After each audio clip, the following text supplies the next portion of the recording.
السلام عليكم. بسم الله الرحمن الرحيم، والصلاة والسلام على سيدنا محمد وعلى آله وصحبه وسلم. إن شاء الله يا رجالة هنختصر لكم على السريع كده أنواع معاجين العربيات. عندنا حاجة اسمها المعجون الحديدي اللي هو الستوك، المعجون الستوك اللي هو المعروف، وفي حاجة اسمها معجون البلاستيك اللي هو الخاص بالاكسرامات، وفي حاجة اسمها معجون فايبر أو خليط ميكس فايبر على ستوك. الشركة نفسها يعني ده معجون فايبر على ستوك، الشركة نفسها اللي عاملة المعجون عامله معجون فايبر على ستوك.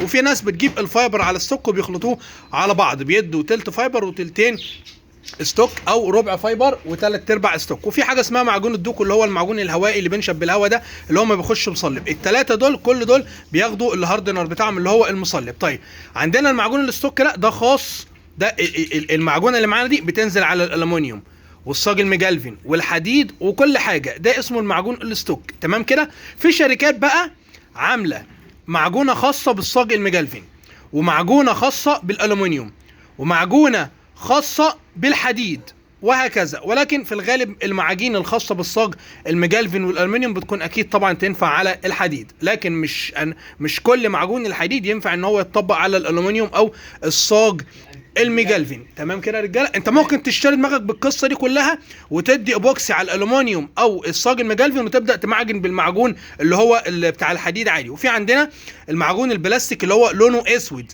ده معجون مرن، مش قاسي او صلب زي المعجون ده، بحيث ان هو معمول اسود نفس لون بتاع الاكسدام، تلقط بيه على الاكسدام على طول بدون اي عازل ولا بدون اي حاجه، تلقط بيه ومعمول نفس لون الاكسدام، يكون مرن. الاكسدام لا قدر الله اتخبط او اي حاجه المعجون ما يطقش، المعجون مرن معاه بياخد ويدي مع الاكسدام. وعندنا في المعجون الفايبر على ستوك اللي هو احنا في ناس بتخلط الفايبر على في بقى شركات المعاجين عامله معجون فايبر على ستوك جاهز، هو فايبر على ستوك بمقادير ومقاييس مظبوطه جدا. لو خدتوا بالكم كده الحبيبات بص عامله ازاي، ده في الملو بقى يملى معاك المساحات الكبيره، ولا معاك حته واطيه كبيره يملى او وكده. وده معجون كويس جدا بعد الفيلر، لو انت عاوز تلقط قشره جارده حتى بعد الفيلر او تنفيذ كده، تبدا اللي انت تصنفر بتصنفر معاك بسهوله جدا. غير المعجون ده لو اديت بيه قشره جارده او حاجه هيقرفك او هيتعبك في الصنفره، هيكون لازم بقى القصه اللي انتوا عارفينها بتاعت الصابون وكده والانظمه الحديثه ما فيهاش ميه اطلاقا، فده هيكون كويس جدا بعد الفيلر معاك. معجون